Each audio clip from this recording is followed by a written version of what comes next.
chamber, I will be evicting people. The Assistant Minister for Rural Health. Thank you, Mr Deputy Speaker. Now, there's one thing that people get really cynical about and they get really angry about is when their leaders mislead them.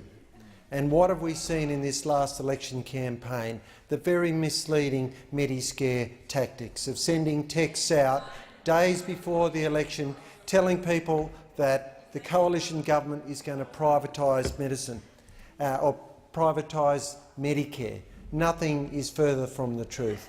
Take a snippet of information about IT support and turn it into a massive Great Scare campaign. The other thing that's been another failed scare campaign is the so-called $57 billion cuts out of hospital funding, which in the campaign the opposition had to, and before that in the last COAG deal, they withdrew it. In the last COAG there was another $2.9 billion for hospitals. So, in fact, with regard to the member for Franklin's quite emotional speech there about the situation in Tasmania, since 13-14 there's been a 29.5% increase in hospital spending.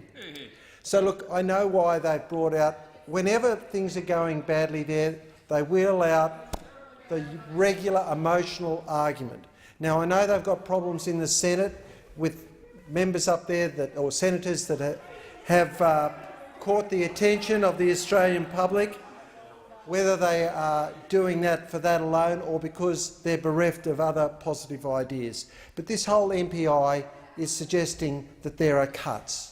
Now, the total health spending on health in the last term of the previous Labor government, I can tell you, I looked it up, it was $61.9 billion in the 12-13 budget. And then in 13-14 it was 64.5. The next year, 67.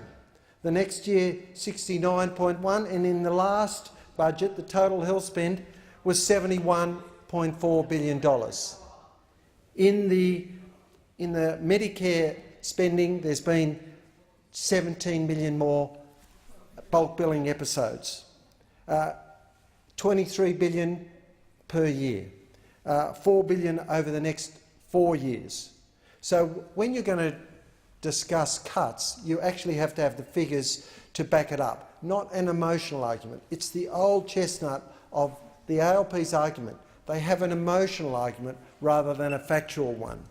And people get very cynical when you actually point out the facts and figures. A few other facts. Hospital spending I've mentioned, but pharmaceutical benefits.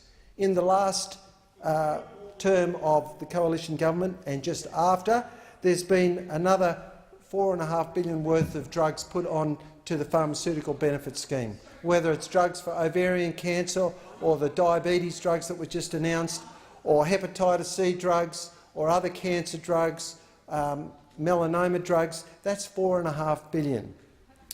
And in primary care and mental health there's an extra $1.5 billion. So the facts and figures don't add up.